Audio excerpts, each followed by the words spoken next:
อนชวนให้คิดอนิจจังทุกสิ่งไม่ยั่งยืนจีรังย่อมผุพังตามกาลเวลา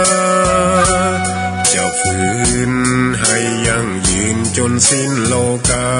อย่าได้หวังดังปรารถนาองค์พระพุทธาท่านตรัสสอนไว้เกิดแล้วคงไม่แคล้วต้องชราแก่อาคราวแก่สมปัญญาทั่วภารามีถมไปเจ็บทุกข์ย่อมเวียนวนมีพ้นใครๆสัตว์โลกล้วนรู้แน่แก่ใจเกิดแก่เจ็บตายหลีกไปไม่พ้นใครหลงคิดหลงติดอัตตาว่าใจแจ้งกมลแม้นใครปลงได้คงสุขล้น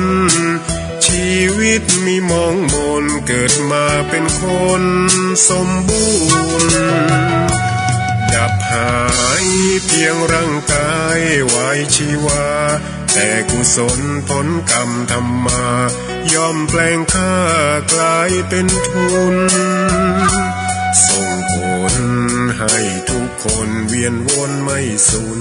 สุขและทุกข์เป็นไปตามทุนที่พวกคุณได้ก่อทำมา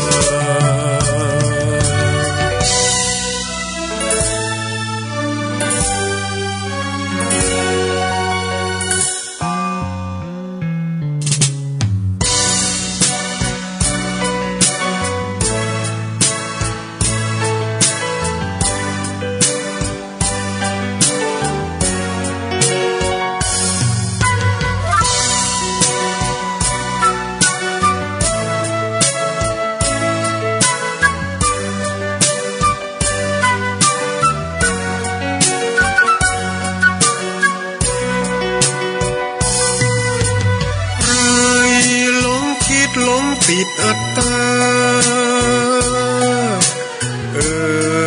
ว่าใจ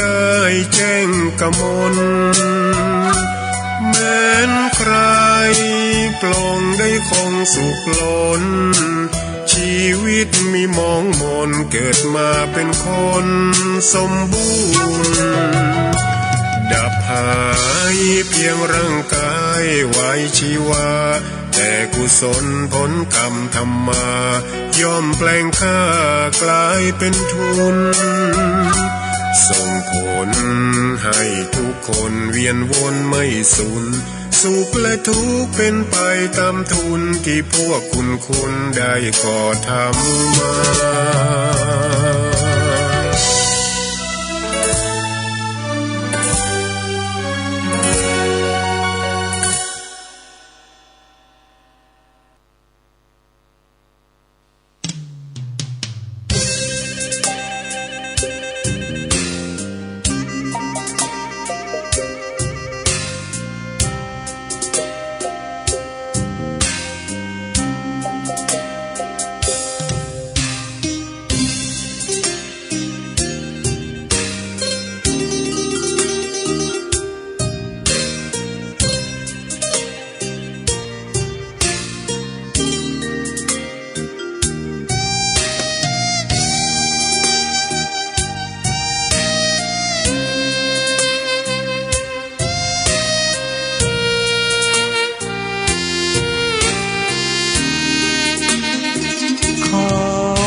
ตำนาน1,300 กว่าปีแม่จามเทวีสร้างพระเจดีย์ที่วัดดอยน้อยพร้อมเจดีย์โค้งอีกองค์เคียงคู่อยู่ดอยสลับก้อนหินใหญ่น้อยร้อยเรียงหน้าอัศจรรย์พระธาตุสีทองแงนมองฝูงพึ่งทำรังช่างมีมนต์ขลังพลังศักดิ์สิทธิ์บนนั้นกล่าวคำไหว้สากราบสักการะคนลุกคนชัน สัมผัสถึงสายสัมพันธ์คงเป็นลูกหลานเคยร่วมสร้างบุญวัดดอยน้อยอยู่กลางยอดดอยโรยต่ออำเภอดอยเหล่าเขตติดต่อป่าสางลำพูนเดินทางปลอดภัยจากเชียงใหม่หรือสายลำพูนยินดีต้อนรับนักบุญมาร่วมสร้างทานบารมีตีสามตีสี่เปิดสถานีฟังตุลุงยองนักเทศเสียงทองชื่อเสียงดังก้อง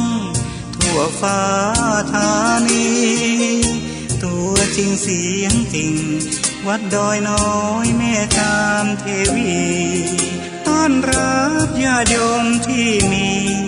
จิตศรัทธามาร่วมสร้าง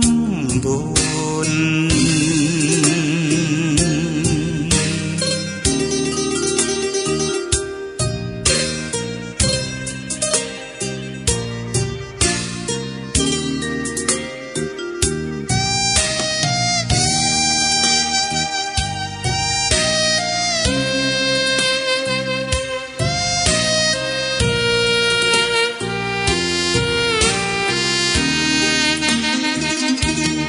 วัดดอยน้อ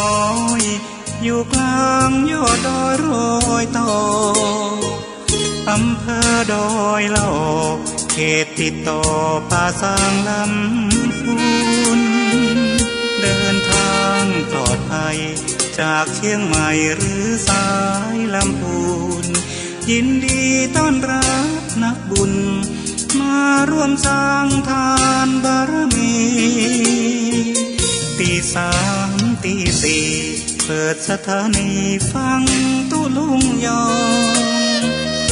นักเทศเสียงทองชื่อเสียงดังก้อง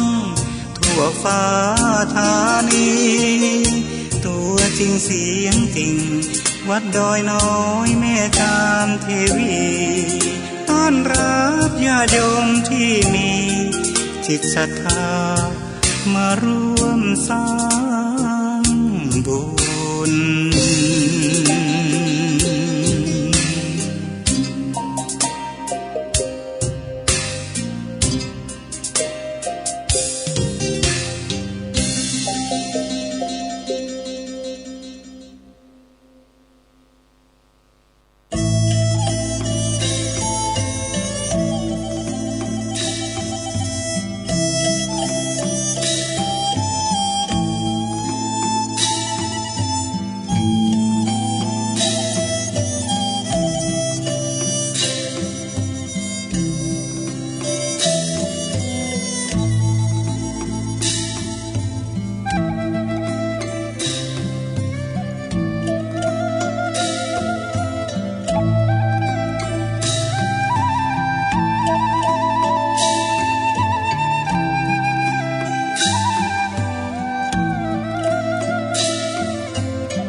พฤกษบภกาสร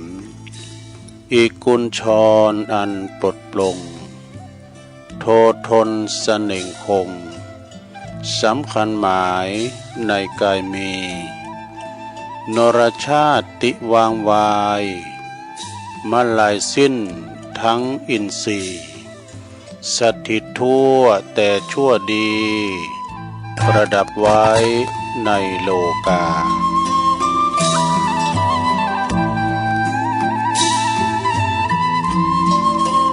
ตื่นเจ้าขึ้นมา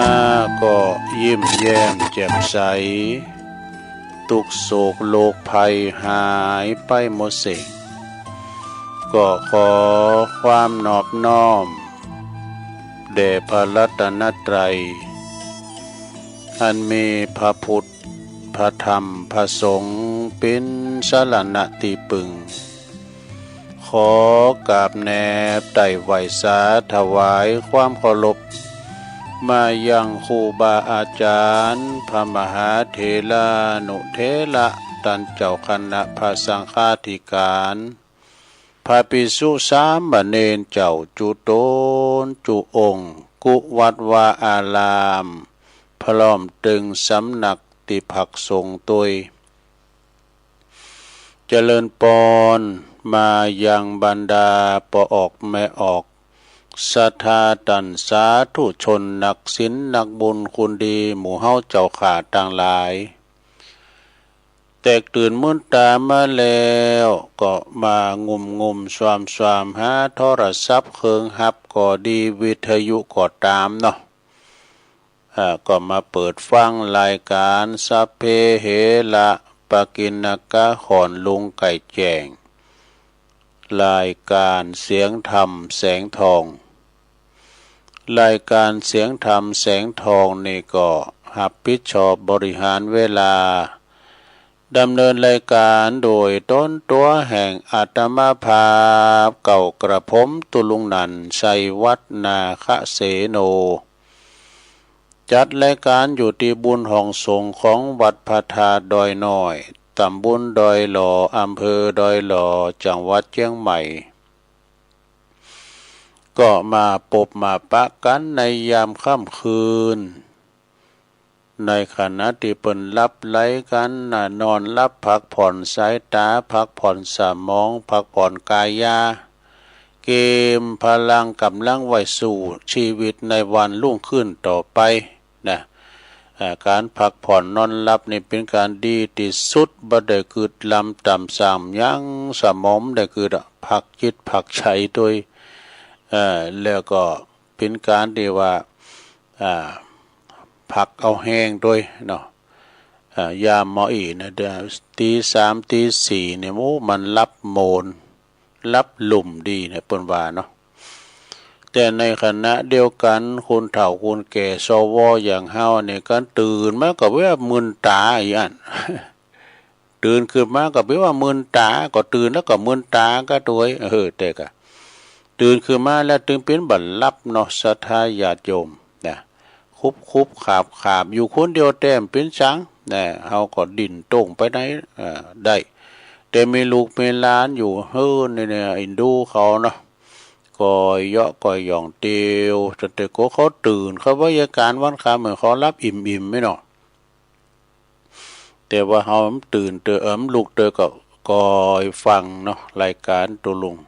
ประคับประคองไปประคับประคองไปจนว่าถึงว่าลุกมาหนึ่งเข่าเป่าไฟแล้วนะเนาะก็ได้ลุกหนึ่งเข่าเป่าไฟกันนะทำหุงหาอาหารนี่ก็ทำสำหรับเขาแจ้งดีควายงามก็เป็นบุญแถมวันหนึ่งเนอะได้หันเตาวันแถมวันหนึ่งนี่นะได้ยินเสียงไก่ขันแถมมีบุญแถมวันหนึ่งเนาะก่อนอื่นที่ตุลุงจะได้หน่วยไปตั้งคืนบุญสถานีแต่ละคืนเนอะตุลุงจะไหว้พระกันเนอะเปิดความเป็นสิริมังกละมงคลกับตนกับโตขอบโคอยู่เย็นเป็นสุขเนอะเพราะว่าเสียงสวดโยโกห้องเนี่ยมันเป็นเสียงสวรรค์นะอัฏฐบาลีออกจากพระโอษฐ์ของพระพุทธเจ้านะขจัดปัดเป่าโพยภัยเสน่ห์จังไรนะมาลายหายสิ้นไปเนาะนำปาดีสิ่งปินมังกละปินมงคลเขาคุมโหเฮิรนเฮาปินการต่อไปพร้อมแล้วก็กราบหนึ่งกราบสองกราบสามอิมินาสกาเลนะ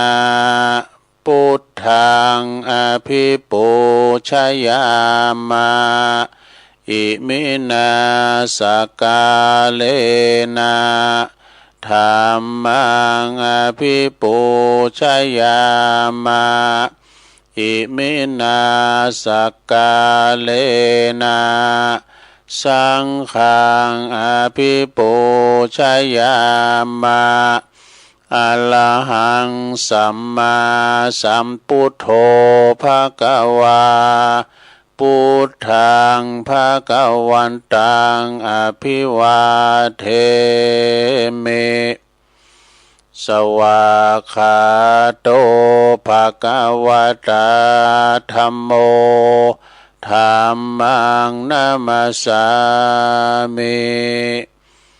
สุปฏิปันโนภะคะวะโตสาวกสังโฆสังฆังนะมามินะโมตัสสะภะคะวะโตอะระหะโตสัมมาสัมพุทธัสสะนะโมตัสสะภะคะวะโตอะระหะโตสัมมาสัมพุทธัสสะนะโมตัสสะภะคะวะโตอะระหะโตสัมมาสัมพุทธัสสะอิติปิโสภะคะวะอะระหังสัมมาสัมพุทโธวิจาจารณะสัมปันโนสุขโตโลกวิทูอนุตตโลปุริสตัมมาสาลาธิสัทธาเทวมนุสสานังพุทโธภะคะวะติสวากขาโตภะคะวะตาธัมโมสันติติโกอากาลิโกเอหิปัสสิโกโอปันนะยิโกปัจจตังเวทิตาโปวินโยเหติสุปฏิปันโนภะคะวะโตสาวกสังโฆอุจจุปฏิปันโนภะคะวะโตสาวกสังโฆญายะปฏิปันโน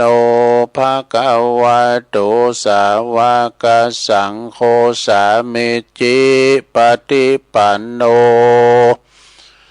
ภะคะวะโตสาวกสังโฆยัตติตังจัตตาลิปุริสายุคาเนอาธัมปุริสาปุคลาเอสาภะคะวะโตสาวกสังโฆอาหุนายโยปาหุนายโยตักขินายโยอัญจลิกาลานิโยอนุตตลังปุญญเขตังโลกัสสติจยันโตโพธิยามุเลสกยานังนันทิวัตโนเอวังตวังวิจัยโยโหหิจยสุจยมังคะเลอปลาจิตตปันลังเกสิเสปัตตวิปุคะเลอภิเสเกสัพพพุทธานังกัปปะโตปโมทัตติสุนักตังสุมังคลังสุปภาตังสุโหติตังสุขันโนสมุโหโตจะสุยิถังพลัมมาจลิโสปัทขินังกายกัมมังวาจากัมมังปัทขินังปัทขินังมโนกัมมังปณิทิเตปัทขินาปัทขินานิกาตวนะละพันตเถปัทขิเน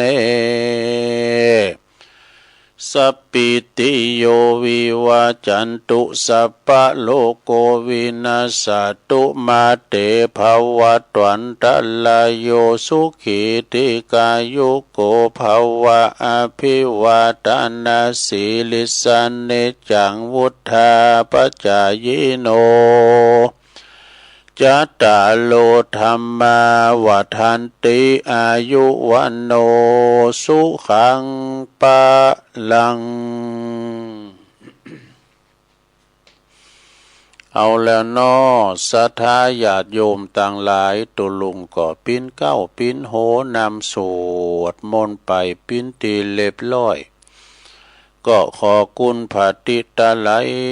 ลัตนะผ่านแผ่วพระแก้วเจ้าตั้ง3ประการเนาะจงดลบันดาลมาปกป้องคุ้มครองรักษาพระพุทธศาสนาวัดวาอารามโคงแก้วตั้ง3มาปกป้องรักษาดูแลครูบาอาจารย์พระสงฆ์องค์สามเณรเจ้าเปิ้นมาอยู่กับวัดกับวาเนาะปฏิบัติปัดโปกวาดเพียววัดวาอารามปกสร้างห่างแป้งคุดน้ำบ่อก่อศาลามาเป็นเก้าเป็นโหนำศรัทธาเข้าวัดเข้าว่าปันชิ้นปันป้อนเนี่ยกะเขาก็ได้เข้ามาไหวมาสามาพระเจ้าพระสงฆ์ก็มาเป็นหนอเนื้อนาบุญศรัทธาก็มาไหวสักการะปูชาอาบน้ำฟังธรรมตานโกเข่ากามยังกล้าทำบุญกันที่โคงแก้วอารามเนาะแล้วก็พอออกไม่ออกพอหลงไม่หลงก็ขอให้มีสุขภาพพลานามัยสมบูรณ์แข็งแรงเด้อกินข้าวลำกินน้ำลุงอยู่กับลูกกับหลานไปเมินตัวลุงก็ขอปินกำลังอกกำลังใจอีปออีเมที่เดินเหินไปในตั้งใดบ้าใดก็เอาวิทยุปินกูปินกีมเนอะตั้งแต่เวลานี้ปินต้นไปถึงมากันถึงวันครูบาอาจารย์นำเสนอข้อคิดต่างๆนะฟังแก่งอมแก่เงากันไปก็ตั้งปอบ้านแม่บ้านจะขับรถขับลาออกคุ้มออกโฮก็พอก้อยดูแลเด้อรถหนักหลายมีสติก่อนสตาร์ทของเดินทางไปดีมาดีตึงขาไปขาปิกเด้อเอาแล้วเนาะตอนนี้ไปก็จะเอ่ยไปตั้งคืนบุญสถานีแต่ละคืนนะวิทยุในเครือข่ายคืนสีขาวก็ดีที่เปิดหับสัญญาณรายการธรรมะส่งเวลาตั้งแต่ตี 3 ถึง 5 โมงเด้อดังต่อไปนี่นะก็ขอขอบคุณสถานีวิทยุคลื่นพระพุทธศาสนาการศึกษาและวัฒนธรรมของวัดฝายหินเนอร์ตำบลสุเตปอำเภอเมืองเชียงใหม่ FM 104.50 เมกะเฮิรตซ์ โดยเมตตาบารมีธรรมอาจารย์พระครูสมุวิสุวัฒน์วรกิจโจอาจารย์พระครูก็ลิงก์สัญญาณไปหลังจากที่ตุลุงทองจบเปิดก็คางตัดสัญญาณเข้าถึงตุลุงก็ได้ฟังเพลงอบเชยเวงพิงกันต่อไปขอบคุณสถานีวิทยุคณะสงฆ์อำเภอฝางตั้งอยู่ที่วัดพระพุทธบาทอุดมน้ำบ่อสาวาสำนักวิปัสสนา FM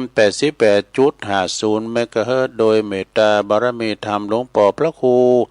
สุจิตานุรักษ์หลวงปู่ใหญ่เจ้าคณะอำเภอฝางเนอะขอบคุณตุบิเลินโดยเนอะลิงก์สัญญาณไปพี่น้องฟังไม่อายใส่ประการก็ฟังกันหลายเนาะฟังกันไปขอบคุณสถานีวิทยุแดนดินถิ่นล้านนาตั้งอยู่ที่บ้านโฮงโง่ตำบลนำบ่อหลงอำเภอสันปัดตองเนอะ FM 103.50 เมกะเฮิรตซ์เนอะโดยคุณรุจิสมบัติเงาคำเล่อเจ้าของสถานีพอแล้วขอบคุณสถานีวิทยุคลื่นธรรมะของชุมชนวัดห้วยตองซักตำบลโขงเป้าอำเภอจอมทอง FM 98.75 เมกะเฮิรตซ์โดยเมตตาบารมีธรรมอาจารย์พระครูวาปีวรมานิตเดอร์โซนไต่สายแต่ก็ฟังตั้งแต่เพลงปีใหม่มาแล้วนะขอบคุณสถานีวิทยุมนต์เสียงธรรมจากอำเภอแม่แจ่มวัดบุพาราม FM 106.25 เมกะเฮิรตซ์โดยเมตตาบารมีธรรมหลวงปู่พระครูมงคลวิสิทธิ์หลวงปู่ใหญ่เนอเจ้าคณะอำเภอแม่แจ่มแล้วก็ขอบคุณพระปลัดอุทัยถึง2อุทัยตัวจือเปิ้นเหมือนกันขอบคุณสถานีวิทยุเน็กเนลเรดิโอ FM 96.75 เมกะเฮิรตซ์ตั้งอยู่ที่บ้านจงตำบลทุ่งกวาวห้างหุ้นส่วนจำกัดอนุสรณ์เรดิโออำเภอเมืองปานจังหวัดลำปางขอบคุณสถานีวิทยุชุมชนคนเหนือเขื่อนต ตั้งอยู่ที่บ้านดุงดำอำเภอฮอดจังหวัดเชียงใหม่ FM 90.75 เมกะเฮิรตซ์ขอบคุณสถานีวิทยุเพื่อการศึกษาและพัฒนาอาชีพเรดิโอเน็ตเวิร์ก FM 103.00 เมกะเฮิรตซ์อำเภอเมืองจังหวัดลำปางขอบคุณสถานีวิทยุวัดบรรพตสถิตจังหวัดลำปางเด้อ FM 106.50 เมกะเฮิรตซ์โดยเมตตาบารมีธรรมอาจารย์ท่านพระมหาสมชาติชาตปัญโยนี่คืนตังลำปางก็เสียงดังฟังชัดไปไกลก็ต้องขอบคุณคืนบุญแห่งสถานีแต่ละคืนเด้อที่เปิ้นอดตาลับครับตานอนคอยที่จะลิงสัญญาณข่างสัญญาณให้เฮาได้ฟังกันตั้งบ้านตั้งจองเด้อลงเด้อฟังกันตั้งหอตั้งเฮินฟังกันตามอัธยาศัยบ่ต้องใส่กันเตดกันทำอันใดจะทุกอิริยาบถสี่จะนั่งฟังนอนฟังยืนฟังเตียวไปเตียวมาไผก็บ่ว่าสังเพราะว่าเฮาฟังอยู่เฮินเฮานะเฮาฟังตามประชาธิปไตยนะไผโหมก็ฟังไผบ่โหมก็ฟังปิดไว้เหตามประชาธิปไตยนะศรัทธาญาติโยมทั้งหลายเพิ่นก็ถึงว่าดุนำธรรมคำสอนเนี่ยศรัทธาญาติโยมเหมือนกับเปิดเอาโกเข้ามาอันนี้แกง12เดินแกงปีนะอันนี้จอผักกาดเนี่ยอันนี้จอพักปังอันนี้ตำเขืออันนี้อันลาปุตุลาควายคุ้มลิ้ว อันนี้น้ำพริกตาแดงให้ชอบอันใดกินเข้าไปมันแล้วแต่ชอบไผชอบมันศรัทธาญาติโยมทั้งหลายเฮ้ยถ้าเพิ่นมีใจเพิ่นก็เปิดฟังถ้าเพิ่นมีใจก็รับไปก็ไผก็ถึงวามสังเหมือนกับเป็นโหมวัดโหมว่าน่ะถ้าใจโหมไม่น่ะใจเปิ้งใจน่ะมันถึงมาอยู่ไกลถึงมาวัดมาว่าน่ะวันพระวันศีลก็ดีเปิ้นมีกิจกรรมสังก็ตามมาถึงไขมาน่ะมีใจดูขนาดว่าอยู่ไกลก็มาขนาดว่าใจกงโกใจไม่เต้าก็ยังมาอยู่เพราะมีใจแต่ถ้าบ่มีใจน่ะอยู่หน้าวัดน่ะมันก็ถึงมาเด้อมีใจนะนี่ก็ฝากไว้เอาละเนาะต่อไปอุยาวด้วยตอนนี้ไปตุลุงก็มันปะกันว่านี่ก็ตรงกับวันนี้วันศุกร์แล้วเนอะศุกร์เอาเหล่าเสาร์เอาหน่วยวันศุกร์ที่3ศรัทธาญาติโยมของเดือนเมษายนพุทธศักราช2569มาได้แล้วศรัทธาเดือนเมษายนนี่มาแล้วเนอะวันที่3วันนี้แล้วนะศรัทธาเนอะวันศุกร์โดยตุลุงก็จะน้อมนำเอาพระธรรมเทศนาแบบธรรมบรรยายณโอกาสบัดนี้เด้อมาติดศรัทธาได้ฟังมาอ่านถ้ามือฟังในลงเด้อฟังไปเด้อรับไปเด้อไผว่าอย่างนั้นแหละ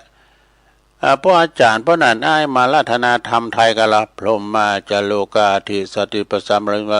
กะโลมะโอ้มันได้ความตัวนี้ มันเหมือนนิพพานังนะดุเอาอย่างก็ได้กะโลมะแล้วตั้งนะโมกันเด้อนะโมตัสสะภะคะวะโตอะระหะโต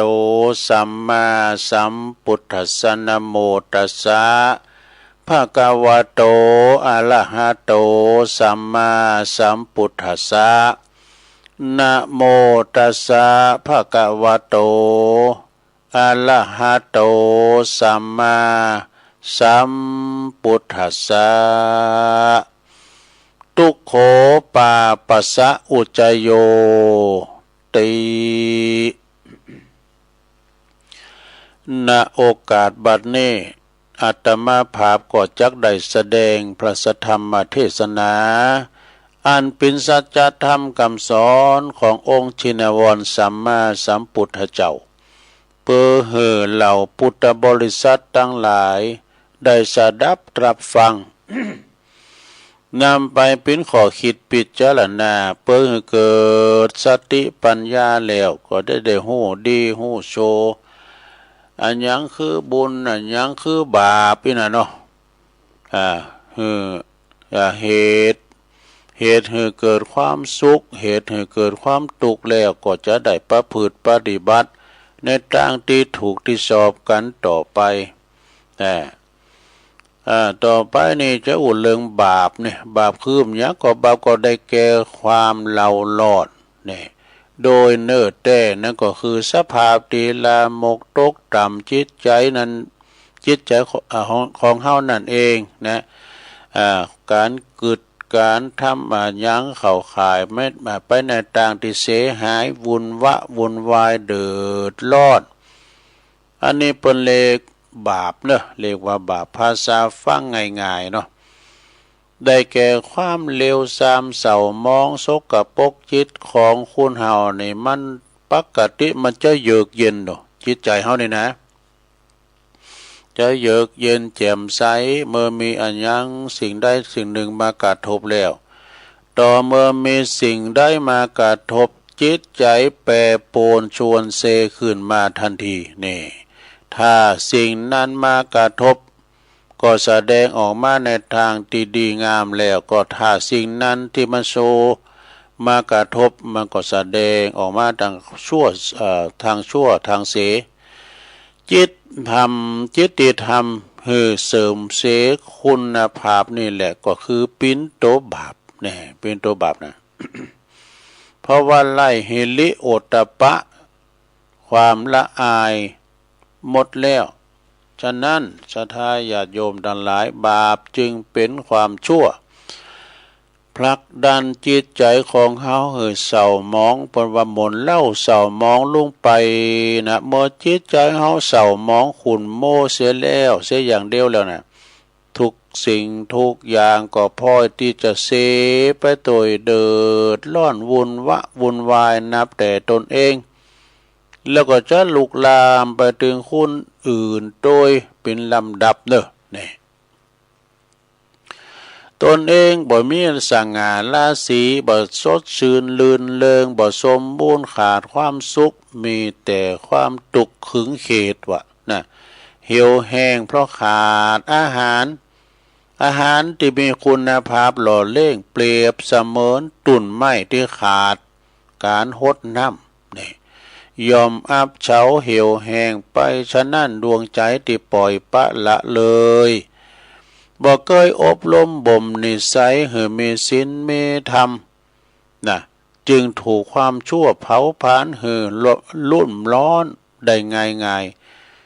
ขึ้นชื่อว่าบาปแล้วเนี่ยญาติโยมทั้งหลายยอมบ่หือพ้นในทางดีเลยทั้งบ่ก่อเกิดประโยชน์อะไรอย่างเลยเนอะทำลงไปแล้วหือพ้นชั่วเสียหายทั้งสิ้นนี่การทำชั่วจึงเป็นดวงตราตีไร้ค่าไร้ราคาน่าเกลียดน่าโกยิ่งกว่าความตายปินไหนดูอยู่ตึกอยู่ห้องแอร์อยู่ตึกเจ็ดจ้านอยู่ห้องแอร์ก็ตามเถอะนะก็หาความสุขบ่เจอเหมือนหมดอิสรภาพต่างใจวะนะเป็นขุกตารางชีวิตนะสมดังกระทูสุภาษิตไหวเป็นนิเคปบทเบิ่งตนว่าทุกโขปาปัสสะอุจจโย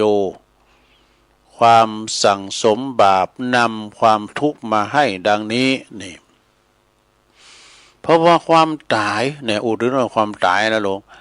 ความตายเป็นสมบัติของคุณทุกคนแต่กันเนาะบ่มีไผที่จะหลีกพ้นความตายเป็นกฎธรรมดาเนาะคนเฮานี่มาเป็นไปตามกฎของกรรมเนอะกรรมเป็นผู้จำแนกแจกจ่ายคือเฮาก็บ่มีอำนาจที่จะเลิกได้ตามสอบใจยิ่งกว่านั้นในบ่มีอำนาจอิทธิพลใดๆเนอะที่จะยับยั้งกฎแห่งกรรมใดนะธรรมดาคุณเฮานี่นะเกิดมาแล้วก็ต้องตายเหมือนกันหมดนะก็บ่ต้องมีภัยขาดแต่มนุษย์ทุกคนทุกวันนี้มีจิตใจหยาบเป็นว่ามีจิตใจหยาบเศร้าหมองเนอะเต็มไปด้วยความอาฆาตพยาบาทจองเวรกันนะจึงได้ข่มเหงเข็นฆ่ากันนะเหมือนพักเหมือนไม้เหมือนใบไม้โลงไอ้ดู บ่เว้นแต่ละวันแต่ละวันแต่สักวันหนึ่งกรรมก็จะตามทันดังพระพุทธองค์ได้ตรัสไว้ว่าทุกขโททุกขฐานังนี่ให้ทุกแก่ท่านทุกนั้นถึงตัวนี่ปาลีตุลุงมันอย่างก็ทุกขท่านทุกขโถทุกขหัวโนส่วนว่าคุณงามความดีมีศีลธรรมนั่นนี่สัทธาญาโยมถ้าคุณเฮาบ่พยายามแสวงหาแล้วประศึกษาอบรมให้เกิดขึ้นมีในสันดานในจิตในใจเฮาแล้วก็จะบ่มีเกิดขึ้นเองปีนั้นขาดนี่เขาต้องทำเองนะบุญกุศลนี่จะเจริญลุงเริงลาบลื่นได้ยากเด้อเกิดมาในโลกระยะสั้นเช่นนี้จึงบ่เป็นการสมควรเลยตีจะตายไปโดยไร้ศีลธรรมนี่โดยไร้ศีลธรรมคุณงามความดีอันเป็นตีปึงของมวลชนทั้งโล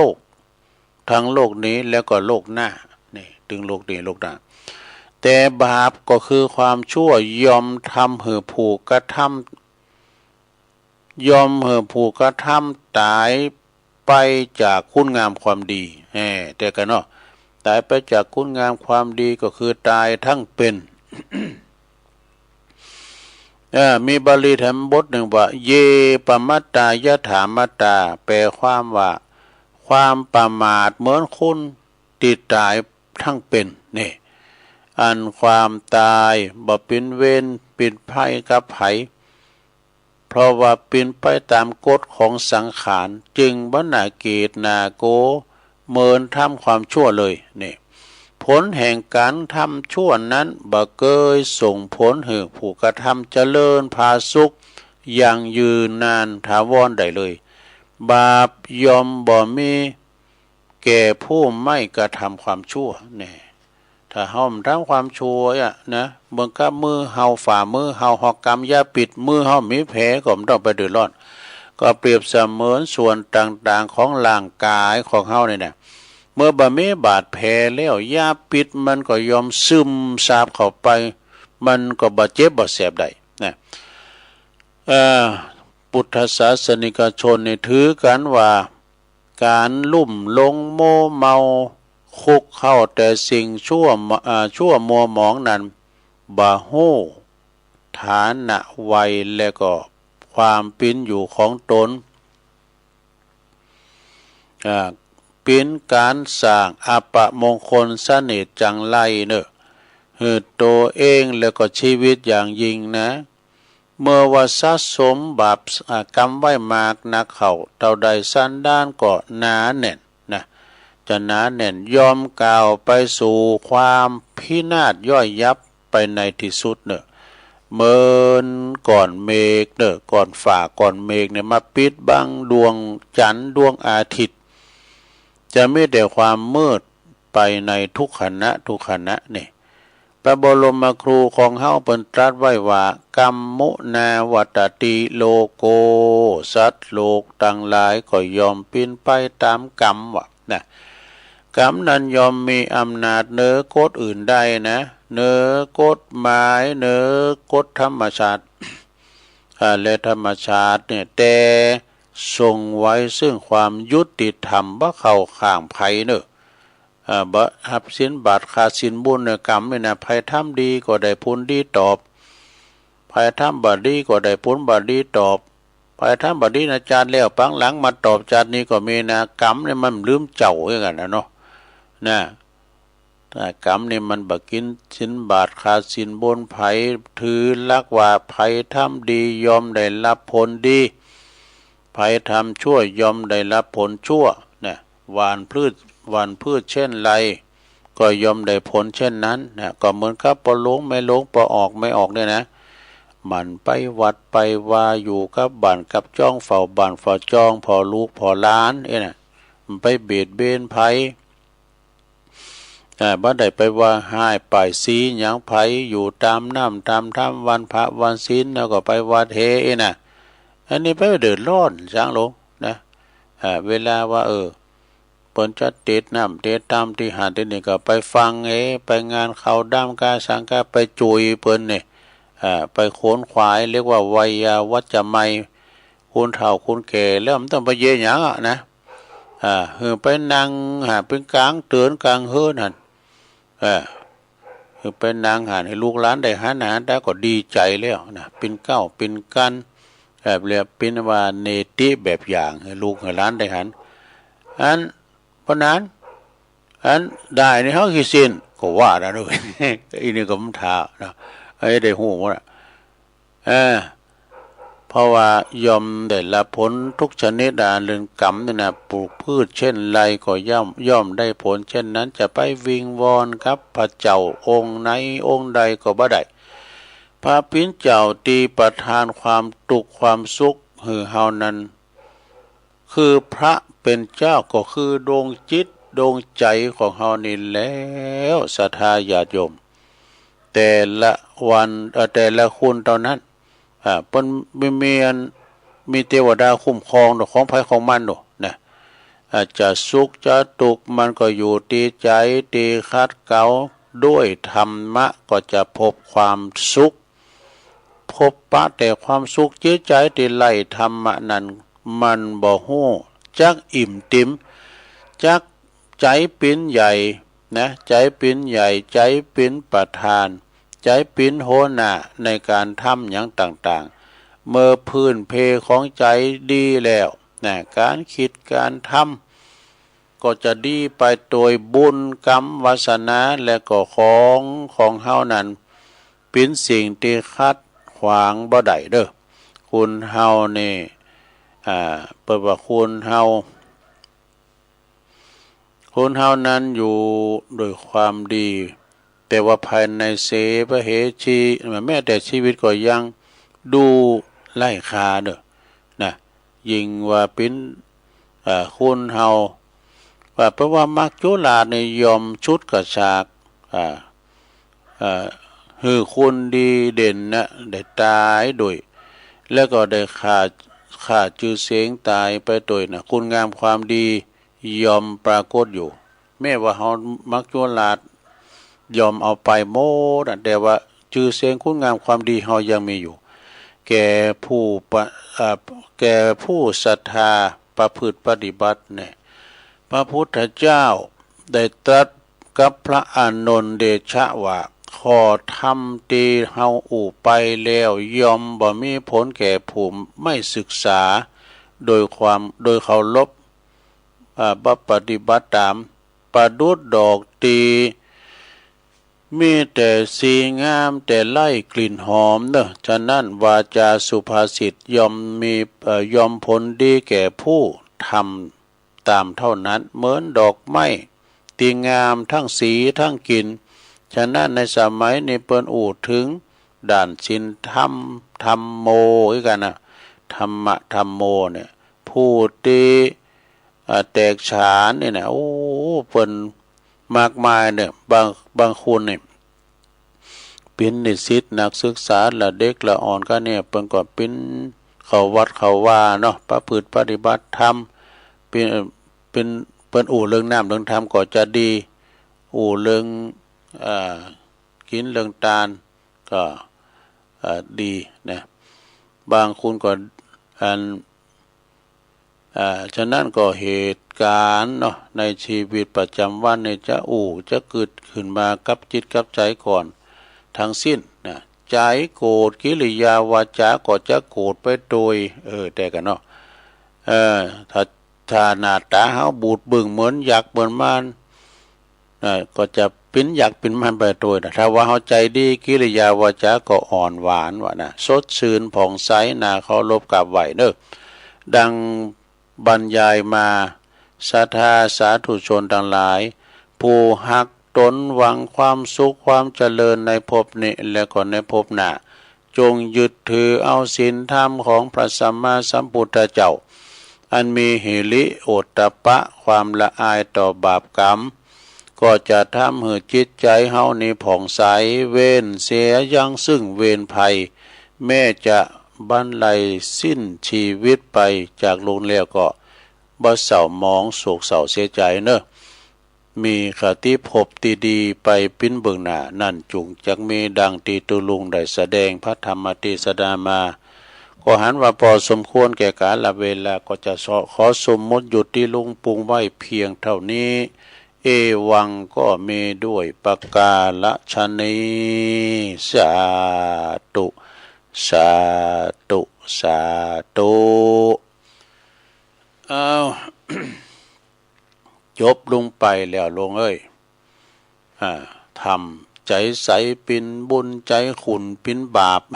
เอามานำเสนอเนอะสถานเนอะเดี๋ยวตุลุงจะปันป้อนนี่ก่อนเนาะปันป้อนทำไว้ก่อนต้องไหวก่อนแล้วต้องลุกมาลงแล้วนอนนั่นนะไหวในจิตในใจเอาสัปปิติโยวิวัจจันตุสัพพะโลโกวินาศตุมาเตภวัตวันตลายโยสุขีติคายุโกภวะอภิวาทานาสีลิสานิจังวุตตาปัจจายโนจัตตาโลธรรมาวาตันติอายุวันโนสุขังปะลังเอาแล้วจบลงไปศรัทธาญาติโยมเนาะฟังนำฟังธรรมไปตื่นมาก็ได้ยินเสียงนำเสียงธรรมอย่างแม่ศีลาพรแม่สุกแก้ววานะเนาะเอาทำกรรมนะเนาะอันนี้จะเรื่องเราเรื่องนิทานก็ว่าได้นะเรื่องมิตรแท้มิตรเทียมนี่เป็นเจ้าใดนะลองฟังพอนะศรัทธาเรื่องมิตรแก้วสหายค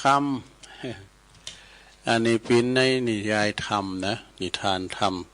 มาในชาดกอยู่เหมือนกันนะลองฟังพอเนอะแก่งอมแก่เงากันไปสถาเรื่องมิตรนะมิตรแก้วสหายคำสนับสนุนมิตรเหมือนกับได้เล่าแล้วก็ฟังแถมมาเพิ่มเติมปัญญาไปลงเพราะว่ากาลกันนีชาดกนี่เพิ่นก็บอกว่าสนับสนุนมิตรนาเชตวันวิหารพระพุทธเจ้าของเฮานี่เพิ่นตรัสเรื่องนี้ชาดกเรื่องนี้เปิดจี้หือหันว่าเป็นประโยชน์ของการเกื้อกูลมิตรความว่าในอดีตพระตถาคตของเฮาในเสวยพระชาติเป็นมหาเศรษฐีเนาะเพิ่นเป็นมหาเศรษฐีอยู่ในเมืองปาลาณสีนะครั้งหนึ่งนะมีอยู่หันวันหนึ่งนะเปิ้นก็บอกว่ายังมีสหายที่คบคันมาตั้งแต่เยาว์วัยนะเคยถูเคยไถเคยลินน้ำลินน้องปิ้นละอ่อนตอนแตนก็ไปคบกันไปแอวกันไปแล้วก็ห่างเหินกันไปปรากฏว่าเศรษฐีคนนี้ก็มาหันใส่เปิ้นเก่าอีนะเปิ้นมีนามว่ากาลกันนีกาลกันนีนี่ก็ปิ้นเปิ้นเก่าสมัยปิ้นละอ่อนแล้วนะคบหาสมาคมกันไปแล้วก็โจกชะตาราศีของเฮานี่มันบ่เหมือนกันเนาะแข่งบุญแข่งวาสนามันแข่งบ่ได้ปรากฏว่ากาลกินกาลกินีนะกาลกันนีคนนี้เป็นคนตุกอยากไล่เข็นใจเหมือนกันเด้อแต่เปิ้นเขาเปิ้นนี่เป็นเศรษฐีก็เปิ้นก็มาขอความช่วยเหลือกับเศรษฐีก็ให้การสนับสนุนเด้อโอ้เปิ้นเอ้ยคือยามมือฮ้อนก่อนเฮาเป็นละอ่อนแท้น่ะคบหาสมาคมกันก็หันว่าคุณเปิ้นมาลุกแต่ไกลมาแต่ตกลุกแต่ยากก่อนเป็นหยังเปิ้นยังคือตึงถึงเฮาอยู่แม้ว่าจะได้รับเสียงขัดข้านจากคนรอบข้างไปประมาทมานะมาหูจักหัวนอนไปตีนมานะเอกเขามาสอท่านเศรษฐีไปไว้ใจบ่นะคุณเฮาในหันน้ำหันใจนะไอ้นะอยู่หันวันหนึ่งแต่เศรษฐีก็มาฟังคำทัดทานของคุณรอบข้างเด้อก็ฮับกาลกันนีไว้อยู่กับในบาทนะมาอยู่มีหันวันหนึ่งเด้อเศรษฐีนั้นก็จะไปออกไปทำธุระต่างบ้านต่างเมืองก็คงจะไปหลายมื้อหลายวันอยู่จะไปหลายมื้อหลายวันแล้วก็จึงฝากบ้านไว้กับสหายว่ากับอันคุณใจคุณซอยตั้งหลายเนี่ยเพิ่นก็อยู่กันหลายเนาะแต่ว่าท่านเศรษฐีเนี่ยจะไปต่างบ้านต่างเมืองก็สั่งเน็บเก็บหอยคุณใจคุณซอยเขา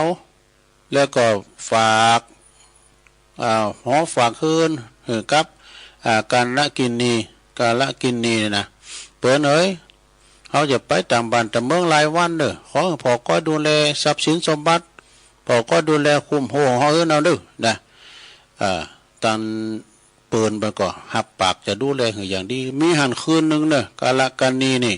เปิ้นก็นั่งเฝ้าบ้านเฝ้าจองหือตันเศรษฐีทั้งวันทั้งคืนนะตกดึกมาปวดตัวปรากฏว่ากลุ่มโจรเนี่ยมันมากันหลายโจรกับขโมยมันปีกับน้องปดโตยองเข้ามาหาจะมาป่นกะปดโตล้อมบ้านล้อมจองมันจะมาป่นโตเตกันละ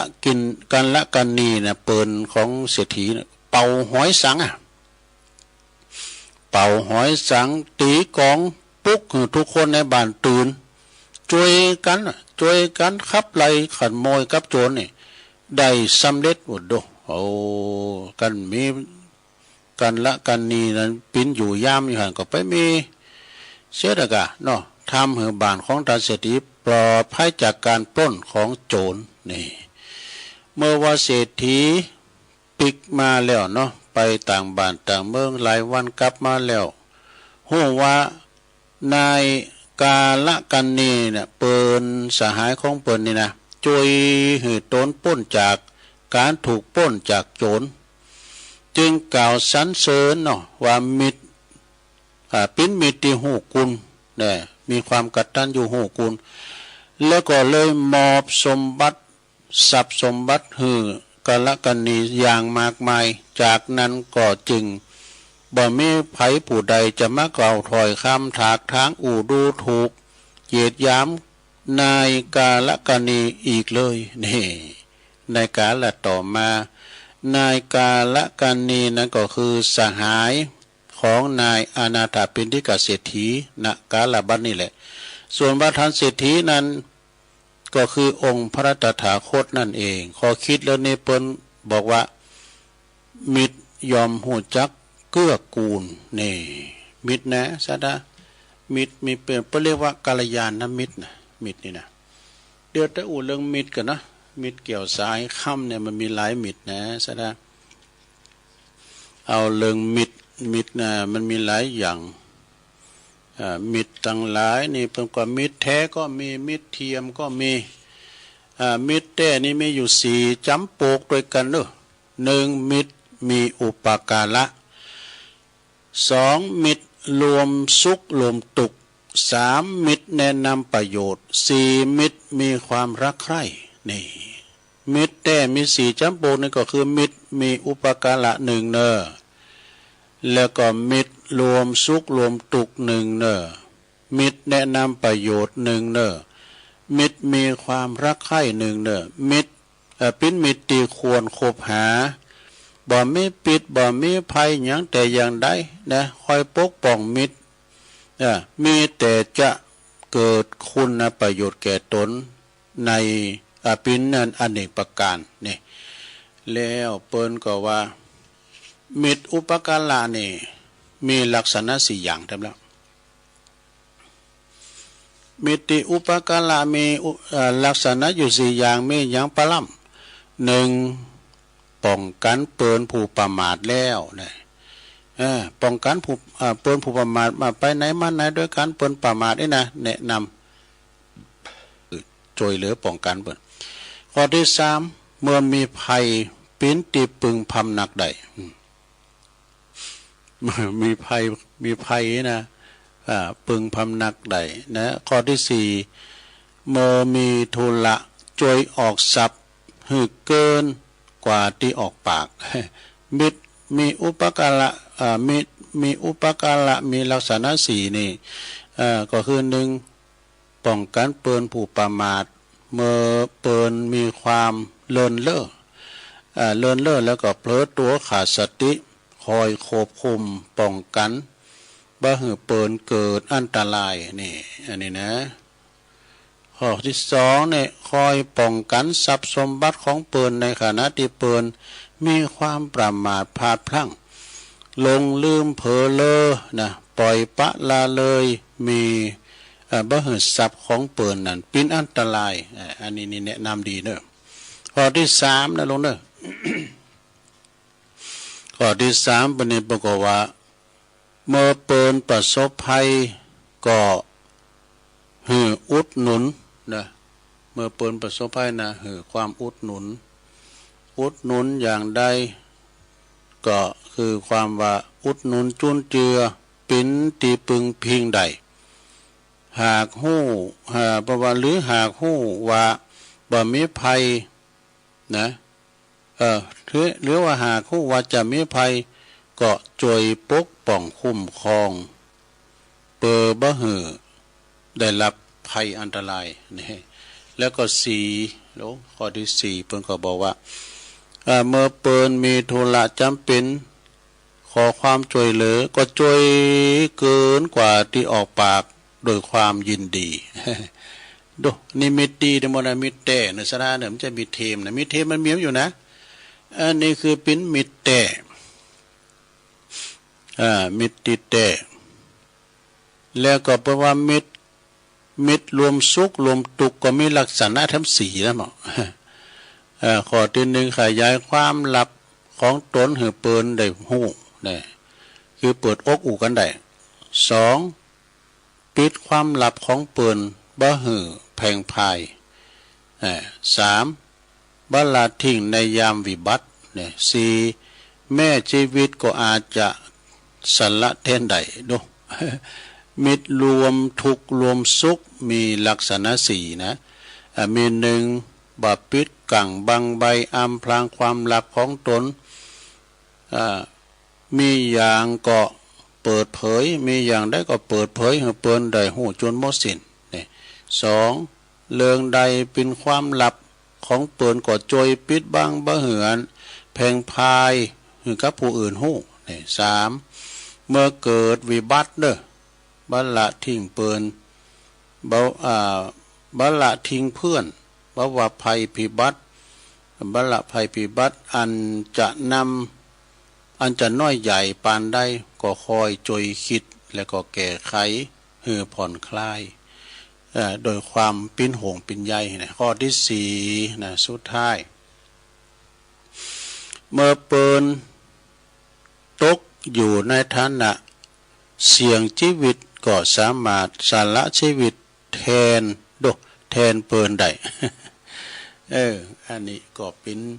เรื่องมิตรเนาะกล่าวถึงนายกันนีกันละกันนีนั่นเจ้านะเป็นเปิ้นแต่ของท่านเศรษฐีนี่เปิ้นก็อุปการะจะทรัพย์สินให้มากมายนะมันคล้องจองกับมิตรต่างๆก็เลยเอามาเล่าสู่จูกันฟังเด้อจบลงไปนะเรื่องมิตรแท้มิตรเทียมเอามาเล่าสู่จูกันฟังเด้อศรัทธาก็จบลงไป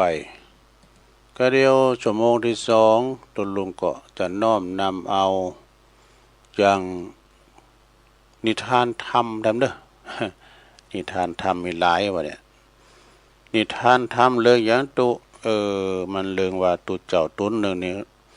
ไข่ซิกทั้งหมดเนี่ยไข่ซิกทั้งหมดนี่นะโอ้ถ้าอยู่ใดก็อยู่ไปเนาะอยู่พิจูพิเจ้าโพดแผ่เมตตาพาลุ่มครับศรัทธาญาติโยมไปอยู่ตั้งนอกตั้งปางเนี่ยเฮามันเกยงานเนี่ย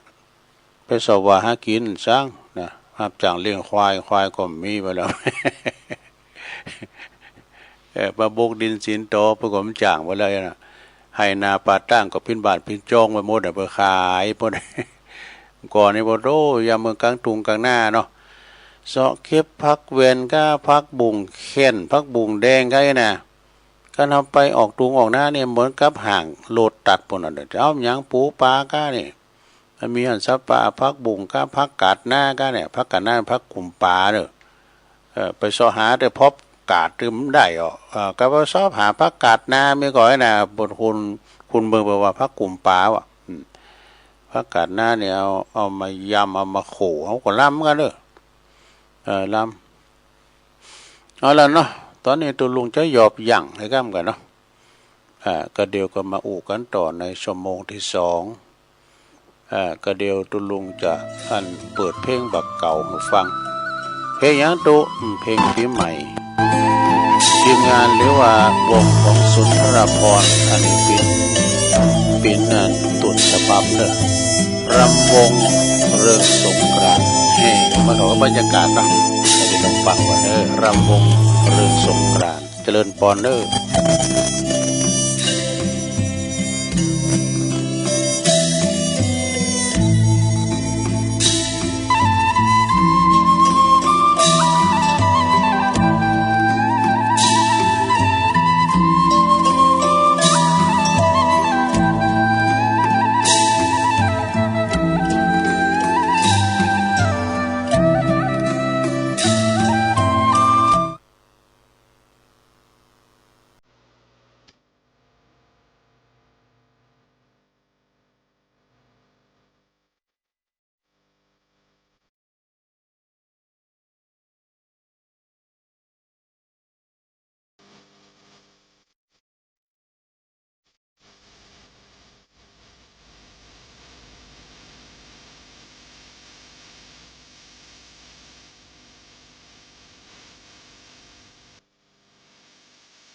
เกิ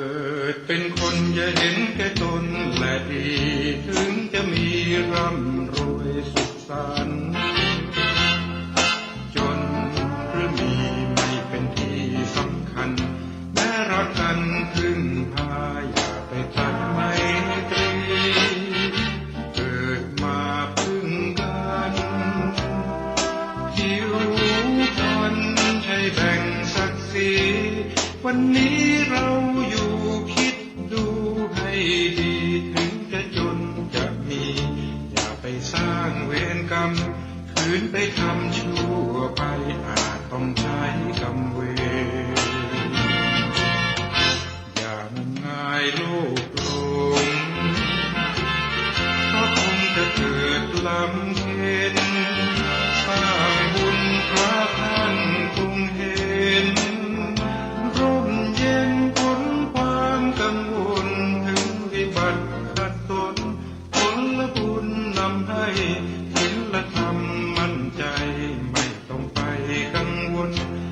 จะมีแต่จนเกิดกุศลบนใจ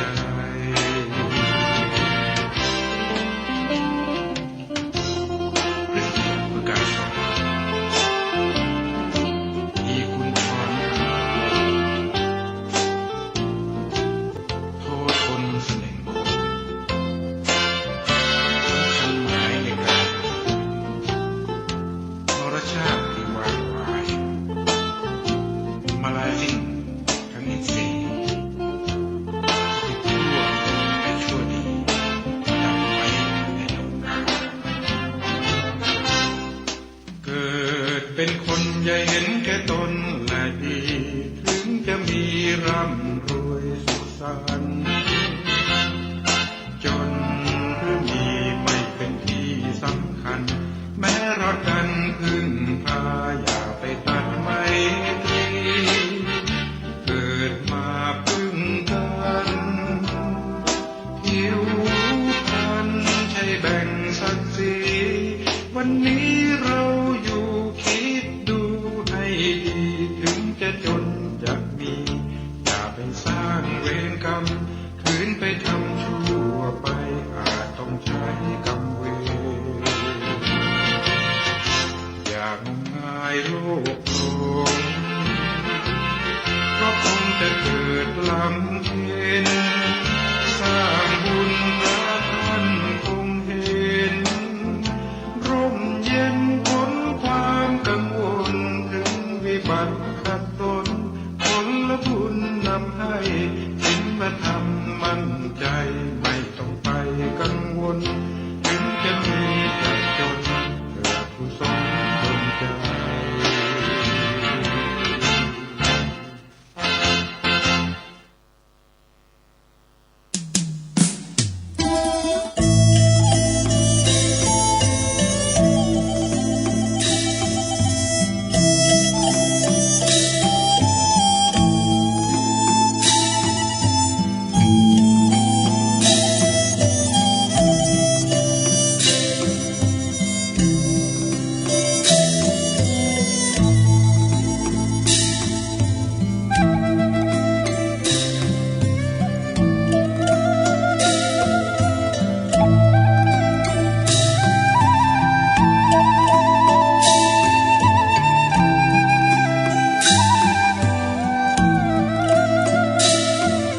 เอาแล้วศรัทธาสาธุชนญาติโยมต่างหลายตัวลุงก็พักเบรกพักครึ่งนะนางมึนลำไปก็เจ็บหลังเจ็บแอวโยกย้ายไข่ตีเตียวไปเตียวมายืดเส้นยืดสายแล้วก็มานั่งอู่กันต่อในชั่วโมงที่สองเด้อขณะนี้ท่านทั้งหลายก็กำลังฟังรายการสัพเพเหระปะกิณกะขอนลุงไก่แจงรายการเสียงธรรมแสงทองดำเนินรายการโดยตุลุงยองมานางอู่นางจ้ากับปอออกสะท่าเนาะประเดี๋ยวนี้ก็เป็นเวลาอยู่ตีสี่โมงกับเก่านาทีลง4 โมงกับเก่านาทีแล้วบางพองก็ตื่นมาแล้วนะบางพองก็ตื่นมาแล้วก็ลุกเตอเนี่ยก็มันเจ้าอยู่เนาะเอาวันตึงวันนี่ก็ระวังพองเนิ่มหมอกควันมันแน่นหนาเหลือเกินศรัทธาญาติโยมทั้งหลายเอาเม็ดใส่หูดังปิดไว้พองเพราะว่าเดี๋ยวนี้เขาพอตะวันแดงไปหมดเนี่ยตึงบักวันตึงบักคืน ก็เป็นเยิ่มเป็นดูเนาะคนที่มันระบบหายใจเป็นละอ่อนก็ดีคนเฒ่าอย่างตัวลุงเขานี่ก็ดีมัน MP แล้วก็ PM.25 เนี่ยบ้านเฮาเมืองเฮาเนี่ยกันเผาหน่อยนี่ก็บ่เดือดร้อนน่ะบ่โดนตั้งในป่านี่เป็นธรรมดาเป็นนี่ซะนะเขาว่านะไฟใหม่กันไฟมันตื้อแล้วนี่มันหดน้ำไปเดี๋ยวมาดื่มแป้มันบ่วันน้ำน้อยย่อมแพ้ไฟมันเผาบ้านเปิ้นพ้องบ้านเฮาพ้องเนี่ยมันมีซะได้เนาะ ตือก็อันสัตว์สิงเฮงห้อยมันหนีไฟมันเต้นมันก็ตายอยู่ในกองไฟปินดีอินดูเนาะอีแย่ก้าเนี่ยมันอยู่ในหูเต็มไปยังจดใจความระมัดระวังโอ้ขอไข่ฝนตกมาก่อนปีเนี่ยสักหานะตกมันดับปิดควันปิดหมอกปิดอันหมอกควันเนี่ยพองไงเนาะสถาเนี่ยแต่มันดับตกมันได้ก็โห่ไอ้น่ะเนาะสถามาอู่กันต่อไปศรัทธาญาติโยมทั้งหลายวันนี้ก็เป็นวัน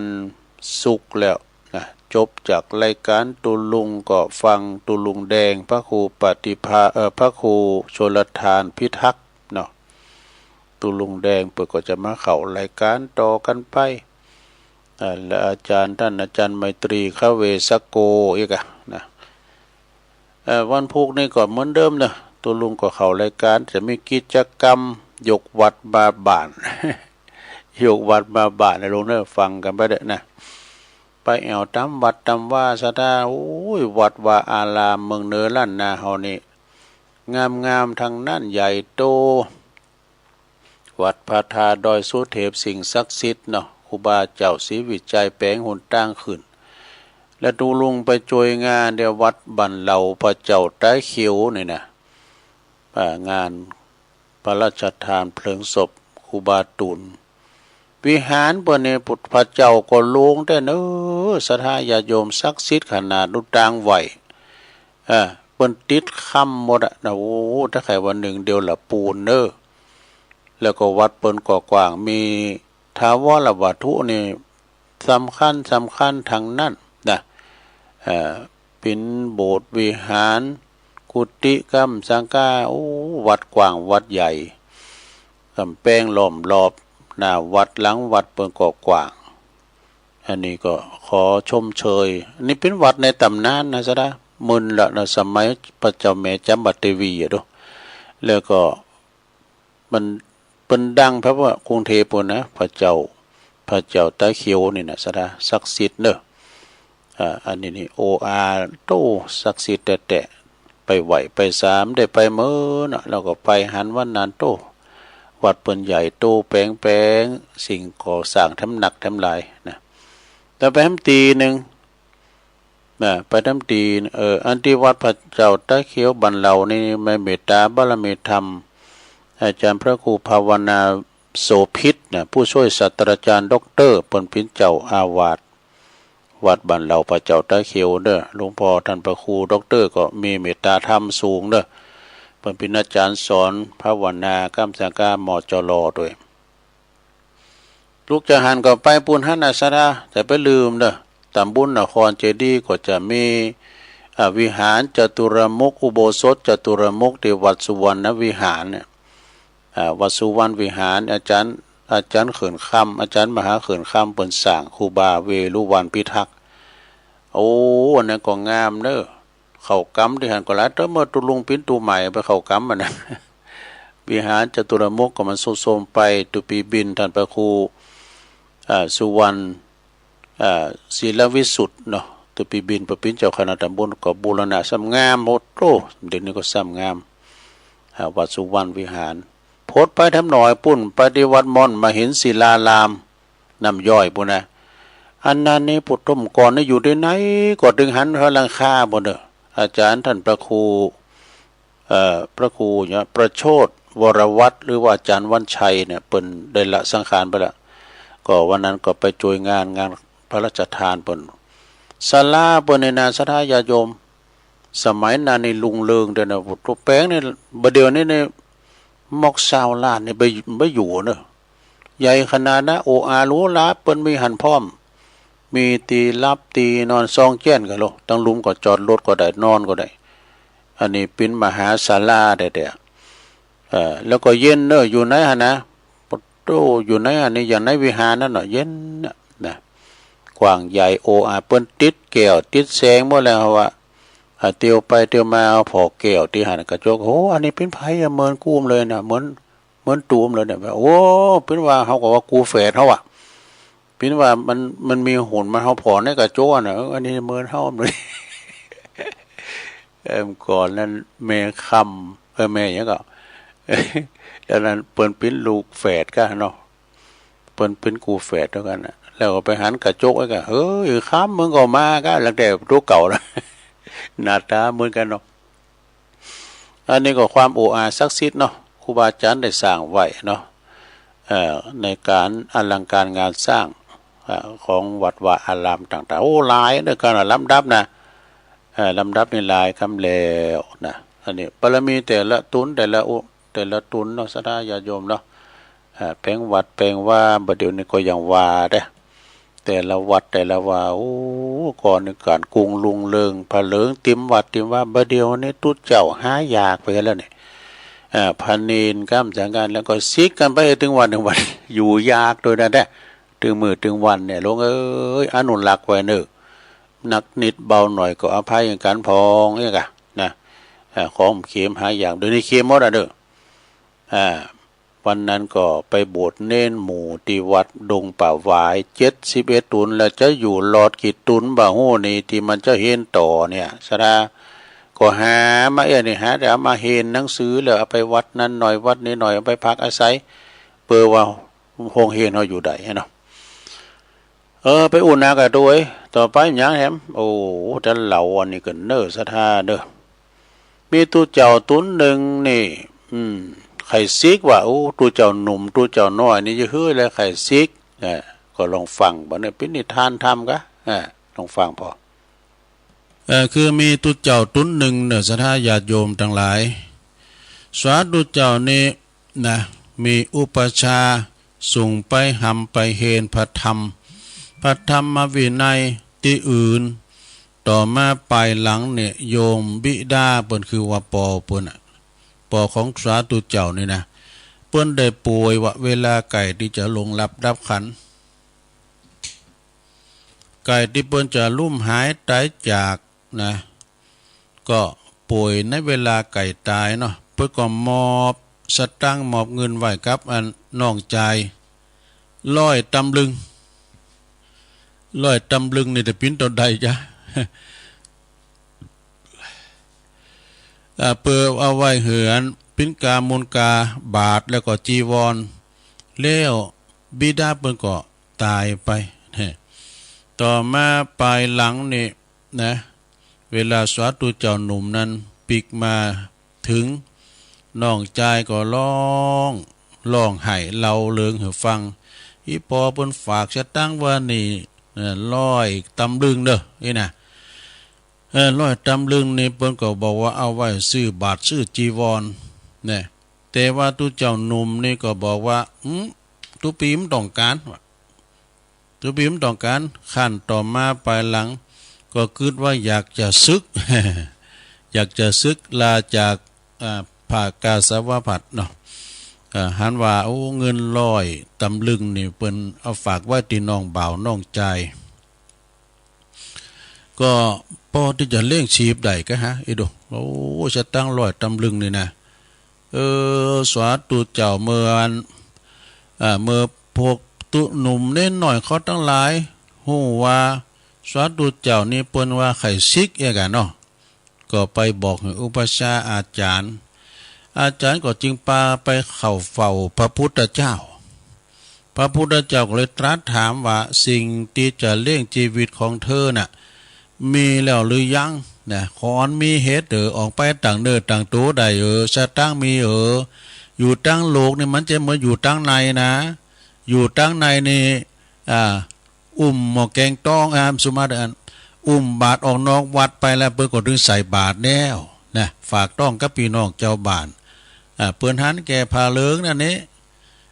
เปิ้นก็ใส่บาทหยาดปกกันน่ะแล้วใส่ชุดยีนเตี่ยวยีนเวลาบาทพระเราไผจะใส่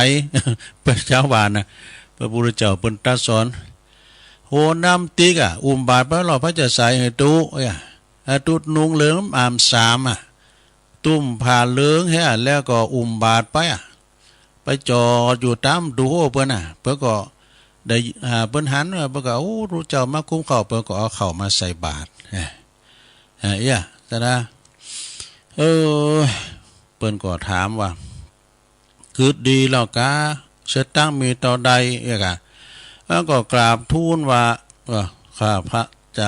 ะเจ้านี่กึดดีแล้วพะยะค่ะแล้วก็พระพุทธเจ้าก็เลยตรัสถามว่ามีเงินเท่าใดเนาะถ้าถามว่ามีเท่าใดมีสตางค์อยู่100 บาท100 ตำลึงมี100พระเจ้าข่าเนาะมี100 บาทพะยะครับเจ้าพระเจ้าค่ะจึงตรัสไปว่าถ้าอย่างอันนี้เธอจุ่มน้ำเอาก่อนกรวดในก่อนหินนี่นะสะดาเอาไปมาจำนวนเต่ากับสตางค์เด้อนะพันตู้เจ้าหนุ่มนะก็ตู้พี่หนุ่มเนาะมันตรงอะไรคุณอะไรตุนตู้เจ้าหนุ่มนั่นก็นำมาก่อนกรวดก่อนอิฐก่อนหินนี่นะมอกลูกกุ้งเนี่ยกันเนาะเอามาลอยก่อนเนาะพระพุทธเจ้าก็จึงงานทรงจำแนกก่อนกรวดก่อนลูกหินนั่นนะออกไปเป็นส่วนก็คืออันนี้เก็บไว้กิน50 ตำลึงนั่นนะเอาหักออกมา50ก่อนกูดแล้วก็เอาไปซื้อโง่2 ตัวเป็นอยู่24 ตำลึง เกิดเป็นอย่างบ่อย่างได้แล้วก็เอาไปซื้อข้าวพันข้าวมาปลูกไปซื้อแอกนะซื้อจอบซื้อเสมซื้อขวานซื้อมุยเนาะรวมกันก็ให้24 ตำลึงเนาะเมื่อจำแนกออกไปแล้วปิ้นอย่างแล้วเงินจำนวน100 ตำลึงไปปอมสังอันตัวมันปอนะเตียวยืนย้ำได้ด้วยนี่ พระพุทธเจ้าก็ตรัสว่าเงินของเธอนี่น้อยนักเด้อเธอจักทำหื่นตัณหาของเธอติมได้อย่างใดนี่นะมันปอนะพวกบัณฑิตในอดีตนั้นเปิ้นเสวยสมบัติจักรพรรดินะเปิ้นสามารถฝนตกมาหาแก้ว7 ประการกันนะตกลงมาติมปื้นดินตลอดถึง12 โยชน์สูงเป้งแอวนี่นะเขาของเงินคำสัมปตินะเกี่ยวแว้นแสนสิ่งนั้นแล้วก็ตบมือเพียงครั้งเดียวทั้งใดขึ้นไปเสวยสมบัติพระอินทร์อยู่ตลอด32 โชพระอินทร์ว่าดู36 โชพระอินทร์ก็ยังทำตัณหานะบัดติมได้นะดูและของเธอนี่เพียง100 เดียวนะจึงตรัสอย่างนี้แล้วก็จึงทรง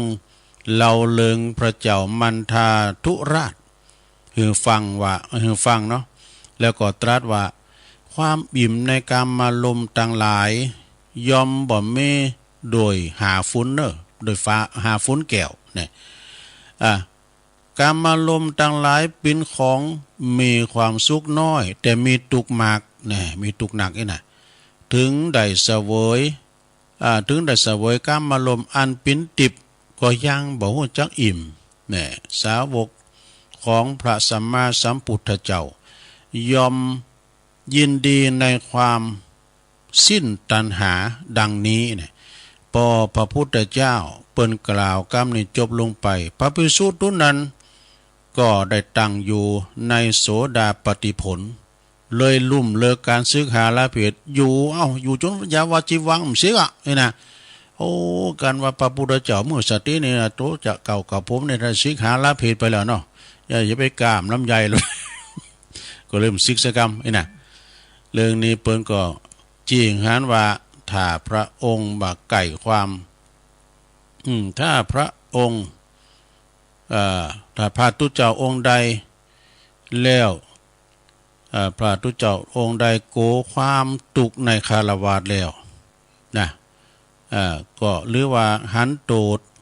แห่งกิเลสตัณหาตุเจ้าองค์นั้นก็บ่ต้องซึกอันนี้ก็จบลงไปเนื้อสดาเด้อก็ป้อมมนสักตะใดมาเล่าสู่จูกันฟังนะเกี่ยวกับตุเจ้ามีความกัดสันไข่ซิกอีนะสดาญาติโยมพระพุทธเจ้าเพิ่นเตือนให้ฟังก็เริ่มซึกสักเตือนะอยู่ไปฟังไปเมตตาปาลุ่มไปนะก็ยังเพิ่นว่าได้กะวันนั้นในปีนั้นเมื่อแล้วเนาะปีนั้นเพิ่นบอกผมหันรูปธรรมสัจธรรมเลยตุลุง ผมเนี่ยโอ้ซึกออกไปเนี่ยได้วันสองวันไปป้าหมู่อันที่เปิ้นเคยไหว้ผมคิงซิกบันไดบ่เนี่ยโอ้กูเตอร์เพิ่นไหว้ผมค่ะแม่บ่ายเนี่ยแล้วหันเฮาซิกเนี่ยผมคิงซิกมาเมื่อใดบัดนั้นเนี่ย มันเป็นคนละคนไหนเนาะหัวมาก็อ่านไหนก็โต๊ะเก่าอยู่ในวัดอ่ะไปก็ห้องตุปีซิกมาไปก็ห้องนั้นนี่ก็เป็นธรรมดาอันนี้ก็จบลงไปเนอะศรัทธาญาติโยมทั้งหลายต่อนนี้ไปก็ศรัทธาเอาอันนี้มาวาทำกรรมหนึ่งก่อนก็ยังคึมอยู่เนอะศรัทธาเนอะอากาศนะว่ามันปินมันก็ยังห่อนโอมอยู่เนอะเจ้านี่ก็อันตกมาก็พอให้พอดีมันมาพอลำคาญเนี่ยดูเปิ้นเนาะดูเปิ้นที่เปิ้น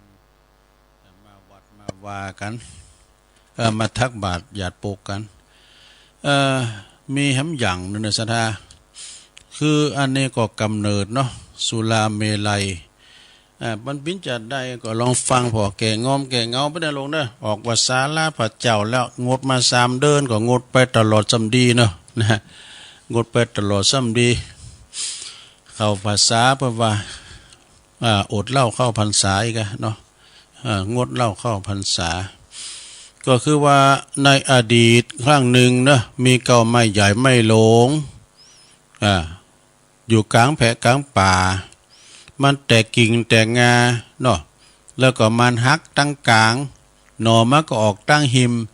แล้วก็ตั้งกลางใจมันน่ะมันเป็นองค์ขลงใช่ไหมองค์ขลงก็คือมันเป็นนั่นคว้างนำเข้าไปใช่ไหมเป็นคว้างนำเข้าไปยามแห้งยามแรงมานกกาไปกาไปกินอย่างมากก็เอามากินกันที่หันนะเป็นข้าวสาลีข้าวแป้งข้าวหยังต่างๆแล้วก็ของเตียนพระฤาษีเปิ้นมาตากไว้เป็นดีปีพริกแห้งก้ามสังกาเนี่ยพระฤาษีมันเก็บมาดูเฮ็ดลิ้นจื้อพองเนี่ยมาตากแห้งเนี่ยเอามาก็นกหมูนี้ก็บดีไปกามเปิ้นมานี่แล้วก็มากินเกี่ยวก็หาเตียนควางหั่นนะ มาเกี่ยวมากินก็หันแล้วก็มันตกมันมักมันมุมหันเนาะเวลาว่าฝนตกมาหนาแรงมามันก็น้ำมันเต้าพอเราก็เอามือนะซะนะก็ไม่มือเนี่ยเปิ้นแต๊ดมากึ่งมากลางนั่นแล้วก็มันเป็นขว้างเข้าไปนะย่ำหนาแรงมานะซะถ้าม้ามันโหดม้ามันนึงไล่ซอพอกันมันมีขว้างน้ำมันกินน่ะโอ้ยินกันละ ไปกินน้ำดิฮะอันนี้ก็เหมือนกันเด้อปรากฏว่ามันมักมันมุมหันมันก็เลยปิ้นแกดปิ้นอย่างนี้กันเนาะมันก็อย่างแป้งเหล่าเนาะซะนะพานนกมันในพานมันมาแอวเนาะมันมาแอวพอก็หันนกนางหันนกก็ดีมากินแล้วก็รับไปวะรับแล้วก็ตื่นมาวะหันอีวอกอีลิงมากินแล้วก็ติ่นวิดวะหันปิ่นจะล็อกตีลังกาช้ำเตยก็อันแลนขึ้นก็ไม่แล้วก็แลนลงมามีปิ้นปีกปิ้นหางนกก็บินขึ้นไปก็บินลงมามิดหมอนกันมีความสนุกสุขเสริญกันว่าเฮ้มันเป็นน้ำสังเนี่ยนะน้ำอมฤตกะเนี่ยนะในพานก็สังเกตพอนกตัวนั้นกินแล้วก็ตายแล้วก็คืนมันจะตายแล้วมันคือมันกินหนักไปกันเนาะ มันอยู่ เมื่อหันปิ้นอย่างอี้แล้วเนาะนายพรานเนี่ยก็ลองให้ลองไปจิ้มหัวแล้วบ่าเนี่ยมันไปจิ้มหัวแล้วใส่มาสักกึ่งตองหน่อยครับ บดโตอย่างอี้เนาะตาไล่วนๆไว้พัดมุนจนนี่เฮ้ยบดใจดีหอมโมนหอยนี่หอนั่นเนี่ยเป็นแต่ว่าโมนหมดน้ำอมฤตเนี่ยก้าไอ้กะนะอยู่ในโพรงไม้เนี่ยเอาใบตองมาเป็นควักก็ดื่มกินเนี่ยกะกินเขาท้าเฮ้ยกะเมื่อดื่มกินน้ำนั้นแล้วก็ปรากฏว่านายพรานก็รับพลอยไปกันพลอยรับไปว่ะสักบื้อตื่นขึ้นมาก็ปกติเหมือนเดิมเฮ้ยนะนายพรานป่านี่ก็นำเอาขันนายพรานชาวเมืองเป็นอยู่เมืองกาสิกราชนายพรานคนนี้มันชื่อว่านายสุระเนี่ย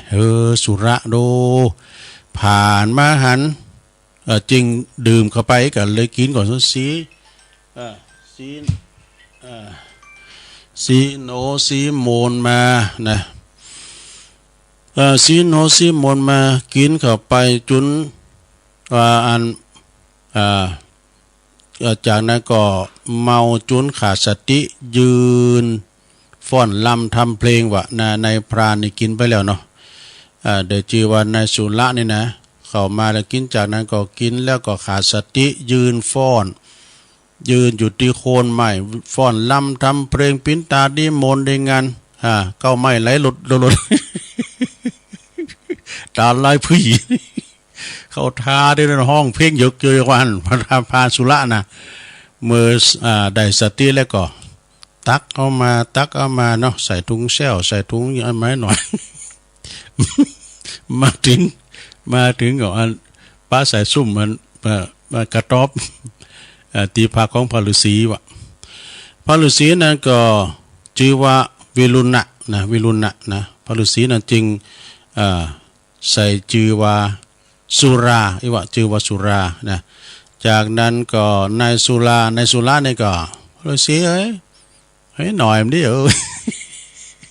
อาให้หน่อยมันดิเอ็นนะลองฤาษีก็ใส่หน่อยปุตโตตาไล่เพิ่นฟัดมุนจนเลยปุตโตกำนั้นพระฤาษีติดใจว่าซะนะก็เลยจึงซึกออกมาเนาะซึกออกมาแล้วก็ไปขายน้ำไอ้อื้อนะตุ่มเหล้าบ้า ไปตุ่มเหล้าขายว่ะในสุรายนะ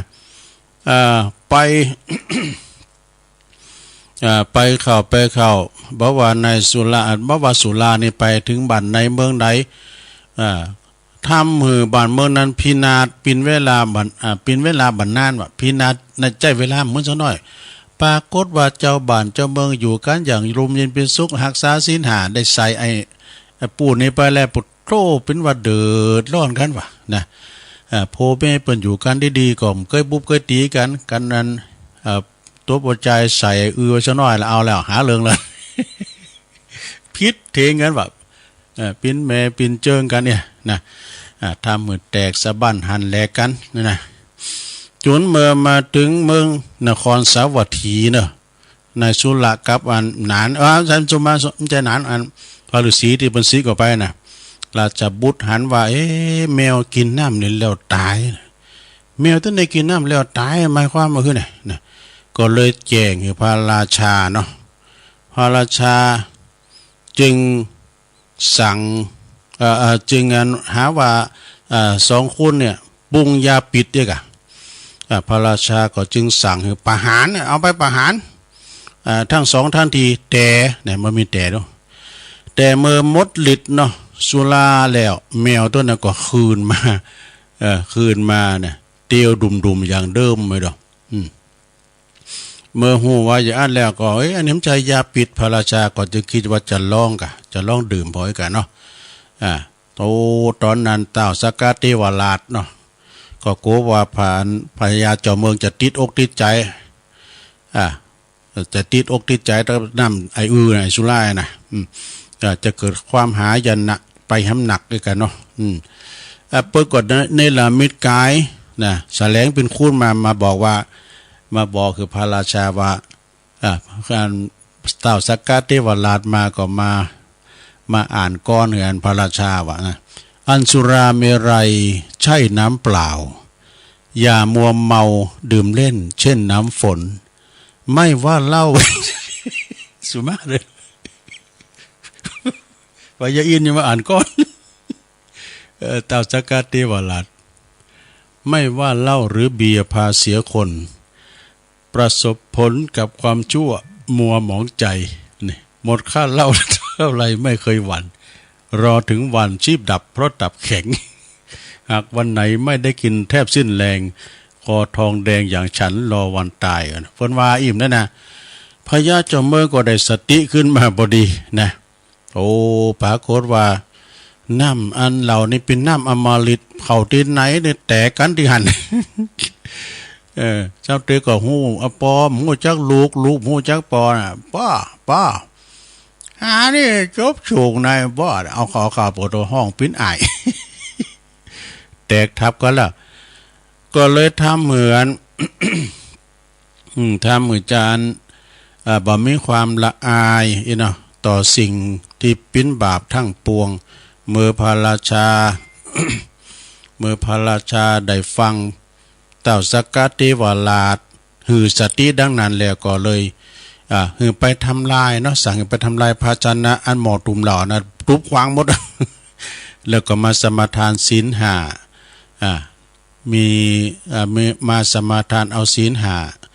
จากสุรานำสุราและบาปทั้งปวงเนาะแต่ว่าสุราก็ยังมีจนถึงเขาทุกปัจจุบันวันนี้นะว่ามีหมดอ่ะที่ไหนก็มีหมดเนาะเนี่ยในการละต่อมาพระราชานะก็คือพระสารีบุตรพระอานนท์ในการละบัดนี่แหละตัวส่วนว่าเจ้าสกัดเทวราชนะก็คือนะองค์พระตถาคตนั่นเองขอคิดสอนใจเลยนี่สุราทำให้คนขาดสติยังคิดเนี่ยจบลงไปซะละจบลงไปศรัทธาญาติโยมทั้งหลายนะสุราอ่านว่าสุราแปลว่าเหล้าก็จบลงไปเนาะมาเราสู่จู้กันฟังเนอะสุมาเปิ่นติเปิ่นมักตัวเนอะนะก่อนปิ้งย่างกินปิ้งย่างกะใสเนาะไปกินหลายให้ก่อนนี่ว่าโตกันปีใหม่นี่เปิ้นจะใส่กันเนาะใส่หยังทุใส่เปิ้นจะใส่เปิ้นจะดองเหล้าก็ใส่เหล้าเนาะแต่ก่อนนี่พี่อันเด็กกันว่าปีใหม่ก็เปิดกินกันนี่ ก่อนนะกฎหมายก่อนเปิ้นยังพ่อคิงเนาะ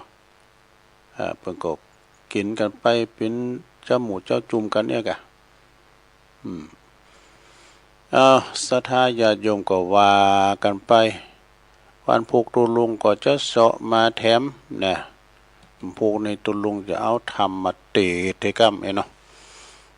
เป็นน้ำธรรมคำสอนเป็นธรรมมันเมืองพองนะผูกในวันเสาร์นี่จะมีกิจกรรมยกวัดมาบ้านเอาเนียมกรรมกันในสถานเวลาตุลุงไม่หลายอยู่หรอกเอาขอคิดในดำกรรมเด้อคือ12วิธีฝึกเป็นคนคิดบวกนะคิดบวกนี่ดีนะไม่ใช่คิดลบนะ ข้อที่หนึ่งให้ยิ้มเสมอเนี่ยยิ้มไปเด้อลุงเอ้ยการยิ้มเนี่ยมันจะได้ลงทุนหนักยิ้มยิ้มเฮลูกเฮหลานอู่มนเจ้าวานกับลูกกับหลานลุงเอ้ยปิยาวาจาเนาะแต่แป้งหน้าโศก ไปแป้งหน้าสมึงตึงลำไปนะแป้งหน้ายดหน้าอย่างลำไปเนี่ยลูกหลานเข่าถึงไปมาก็เอิ่นใจก็ดีอยู่กันนะ